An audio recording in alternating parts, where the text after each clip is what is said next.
কবি শুভ দাশগুপ্তের কবিতা আমি সেই মেয়ে। আমি সেই মেয়ে, বাসে, ট্রেনে, ট্রামে, রাস্তায় আপনি যাকে রোজ দেখেন, যার শাড়ি, কপালের টিপ, কানের দুল আর পায়ের গোড়ালে আপনি রোজ দেখেন, আর আরো অনেক কিছু দেখতে পাবার স্বপ্ন দেখেন, স্বপ্নে যাকে ইচ্ছে মতন দেখেন। আমি সেই মেয়ে। বিহারের প্রত্যন্ত গ্রামের দিনের আলোয় যার ছায়া মারানো আপনার ধর্মে নিষিদ্ধ, আর রাতের গভীরে যাকে বস্তি থেকে তুলে আনতে পাইক বরকন্দাজ পাঠান আপনি, আর সুসজ্জিত বিছানায় যার জন্য অপেক্ষায় অধীর হয় আপনার রাজকীয় লাভপট্য। আমি সেই মেয়ে। আমি সেই মেয়ে।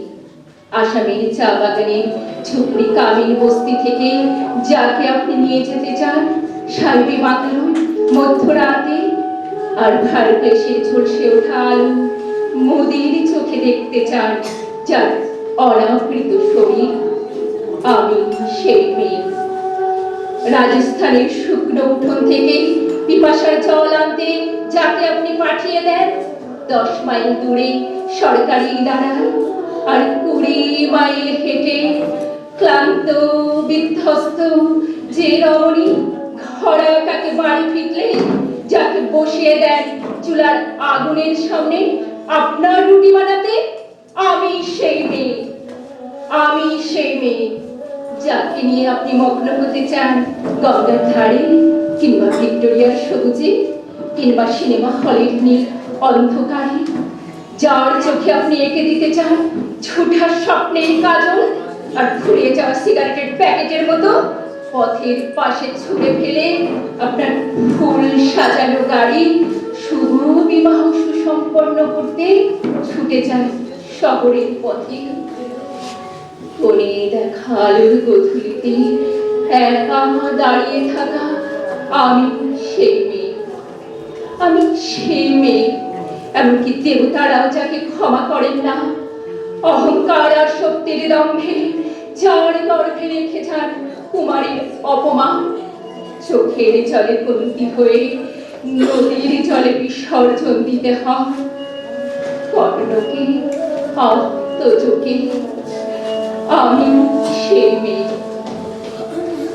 সংসারের অসময়ে আমি ভরসা। আমার ছাত্র পড়ানো টাকায় মায়ের ওষুধ কেনা হয়, আমার বাড়তি রোজগারে ভাইয়ের বই কেনা হয়। আমার সমস্ত শরীর প্রবল বৃষ্টিতে ভিজতে থাকে, কালো আকাশ মাথায় নিয়ে আমি ছাতা হয়ে থাকি। ছাতার নিচে সুখী বাঁচে সংসার। আপনারা আমার জন্য অনেক করেছেন। সাহিত্যে, কাব্যে, শাস্ত্রে, লোকাচারে আমাকে মা বলে পুজো করেছেন, প্রকৃতি বলে আদিক্ষেতা করেছেন, আর শহরগঞ্জে কানা গলিতে ঠোঁটের রং মাখিয়ে কুপি হাতে দাঁড় করিয়ে দিয়েছে। হ্যাঁ, আমি সেই মেয়ে। একদিন হয়তো একদিন হয়তো অন্য কোনো একদিন আমার সমস্ত মিথ্যে পোশাক ছুঁড়ে ফেলে দিয়ে আমি হয়ে উঠবো সেই অসমান নাম। খোলা চুল মেঘের মতো ঢাকবে আমার খোলা পিঠ, দু চোখে জ্বলবে ভীষণ আগুন, কপাল থেকে বেরোবে ভয়ঙ্কর তেজরশ্মি, হাতে ঝলসে উঠবে সেই খড়গ, দুপায়ের উপরে বেজে উঠবে রণদুন্দুভি, নৃশংস অট্টহাসিতে ভরে উঠবে আকাশ। দেবতারাও আতঙ্কে স্তব্ধ হয়ে বলতে থাকবেন মহামেঘ প্রভাং ঘোড়া মুক্তকেশিং চতুর্ভুজা দক্ষিণাং কালিকাং মুন্ডমালা বিভূষিতাং। বিভৎস দাবানলের মতো আমি এগোতে থাকবো। আমার এগিয়ে যাবার পথের দুপাশে মুন্ডহীন অসংখ্য দেহ ছটফট করতে থাকবে। সভ্যতার দেহ, প্রগতির দেহ, উন্নতির দেহ, সমাজের দেহ। হয়তো আমি সেই মেয়ে, হয়তো